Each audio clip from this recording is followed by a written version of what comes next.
apat na hostages ang pinakawalan ng Hamas militant group at nakabalik na sa Israel. Kabilang dito ang 13 Israelis, 10 Thais at 1 Pilipino, batay sa Qatar na nagsilbing mediator sa pagitan ng Israel at Hamas.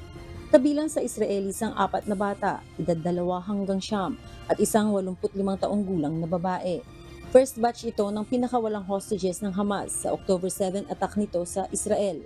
Sinalubong ang mga ito ng mga residente sa Petah Tikva, Israel.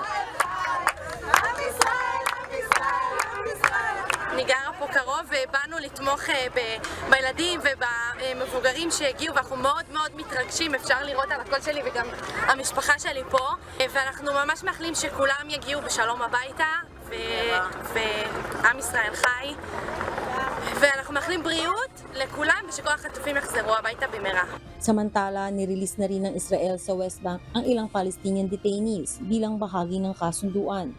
Sa ilalim ng deal, nasa 50 Israeli hostages at 150 Palestinian detainees ang i-release sa loob ng 4 na araw na pansamantalang tigil putukan.